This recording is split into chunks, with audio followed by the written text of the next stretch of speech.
Good morning, everyone. Today's April 8th, Wednesday. Another day for us to be out here creating stuff, being magical and being unique.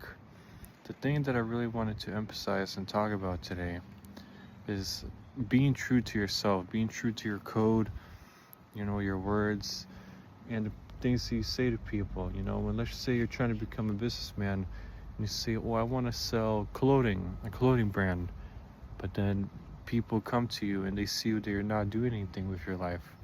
You're going to be questioned, and you have to take consequences trying to be true to yourself, stay loyal to yourself and your word and your people around you, because words create meaning, words create weight, and people are going to use that weight and words around you.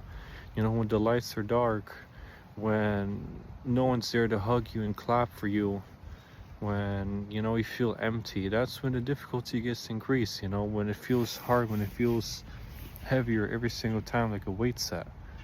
Like, let's say you're doing a set at the gym, right? That for example, right? You have to increase the weight, you have to, or else, like how I said, like, you're not learning.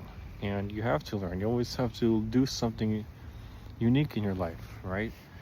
Let's just say going to the gym and just staying loyal to yourself. Because I can give that for example. When I started my self-improvement journey, no one was there to clap for me. No one was there to hug for me. People doubted me. All my best friends that I used to know for almost 10 years, all of a sudden they all switched up on me.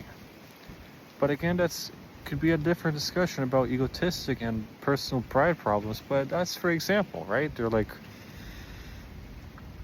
oh man, what are you doing with your life, this and that, why are you not doing this, you're wealthy enough, why don't you buy yourself a BMW? It's like, dude, I'm gonna do what I want, and sometimes when people ask you those type of questions, you kind of feel disrespected, but it pushes you, right?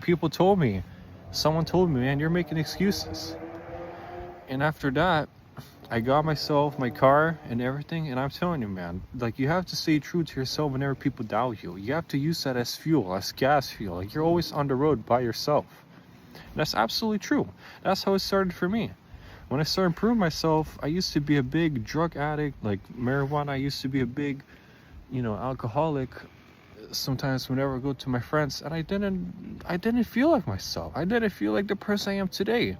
I used to go to the gym, sure, but I didn't emphasize it as much as I like to, as I would love to, right? When you, like how in Atomic Habits, it's a wonderful book, by the way, but back to the topic.